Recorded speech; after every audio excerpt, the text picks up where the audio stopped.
इस वीडियो में हम आरटी 2009 के महत्वपूर्ण बिंदुओं को पढ़ेंगे। शिक्षा का अधिकार अधिनियम 2009। आरटीई एक्ट 1 अप्रैल 2010 को पूरे भारत में लागू किया गया था। आरटीई एक्ट 86वें संविधान संशोधन 2002 को संशोधित कर लाया गया था। इसका उद्देश्य क्या था? आरटीई 2009 का उद्देश्य 6 से 14 वर्ष की आयु वर्ग के बालक बालिकाओं को निःशुल्क शिक्षा प्रदान करना था। 12 दिसंबर 2002 को भारत के संविधान में 86वां संविधान संशोधन किया गया और उसमें अनुच्छेद 21A को जोड़ा गया। अनुच्छेद 21A में शिक्षा के अधिकार को मौलिक मूल अधिकार का दर्जा दिया गया।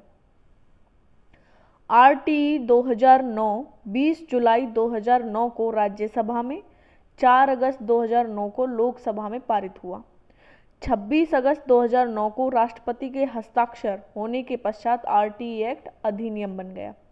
आरटीई 2009 में कुल अध्याय 7 हैं, कुल धाराएं 38 हैं और अनुसूची 1 है। भारत शिक्षा का अधिकार को लागू करने वाला विश्व का 135वां देश है। 22 दिसंबर 2008 को कक्षा 1 से 12 तक सभी बालकों को शिक्षण शुल्क मुक्त करने वाला राजस्थान देश का प्रथम राज्य बना। 29 मार्च 2011 को राजस्थान विधानसभा द्वारा राजस्थान निःशुल्क एवं अनिवार्य बाल शिक्षा का अधिकार अधिनियम 2011 पारित किया गया। 1 अप्रैल 2011 को आरटीई एक्ट संपूर्ण राजस्थान में लागू हुआ। नीति निर्देशक तत्वों के अनुच्छेद 45 में निःशुल्क एवं अनिवार्य शिक्षा का उल्लेख किया गया है। मूल अधिकारों के अनुच्छेद 21A में निःशुल्क एवं अनिवार्य शिक्षा का उल्लेख किया गया है। मूल कर्तव्य 51A के अंतर्गत 11वां मूल कर्तव्य जोड़ा गया था, जिसे रसिया से लिया गया था। 6 से 14 वर्ष की आयु के बच्चों को माता पिता शिक्षा से वंचित नहीं कर सकते, क्योंकि यह मूल अधिकार बन चुका है। शिक्षा एक मूल अधिकार है। प्राथमिक स्कूल में वर्किंग आवर्स होंगे 800। प्राथमिक स्कूलों में वर्किंग डेज होंगे 200 दिन। उच्च प्राथमिक स्कूल में वर्किंग आवर्स होंगे 1000 घंटे। उच्च प्राथमिक स्कूल में वर्किंग डेज होंगे 220 दिन। आरटीई 2009 में सबसे बड़ा अध्याय कौन सा है? चौथा अध्याय। आरटीई 2009 की विशेषताएं। यह नियम कक्षा 1 से 8 तक सभी सरकारी व गैर सरकारी स्कूलों पर लागू होगा।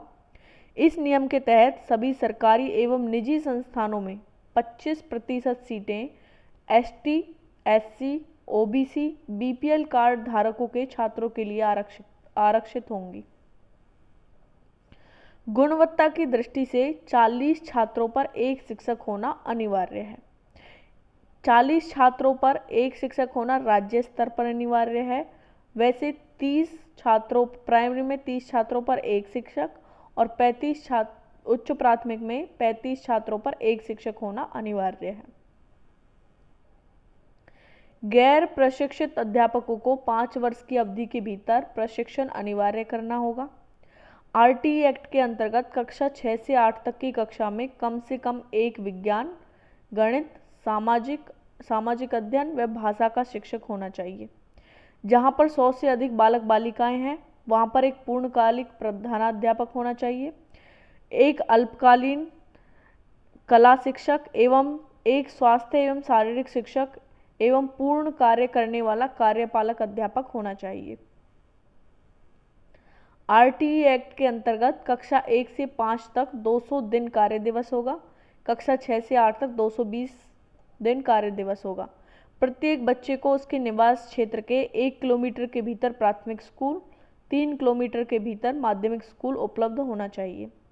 विकलांग बच्चे भी मुख्य धारा की नियमित स्कूल से शिक्षा प्राप्त कर सकते हैं।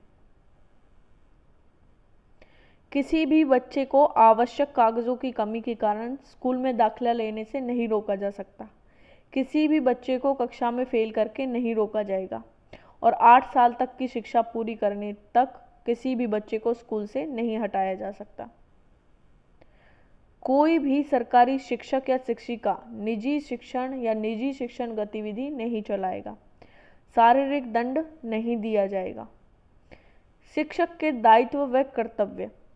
शिक्षा प्रदान करना, विद्यालय का संगठन तथा व्यवस्था करना, बच्चों का मूल्यांकन कर उनका रिकॉर्ड तैयार करना, छात्रों का मार्गदर्शन करना, बाल मनोविज्ञान का ज्ञान हासिल करना, व्यवहारिकता सिखाने पर बल देना। शिक्षण के दौरान सामाजिक आवश्यकताओं को प्राथमिकता प्रदान करना, जनतांत्रिक व्यवहार पर बल देना।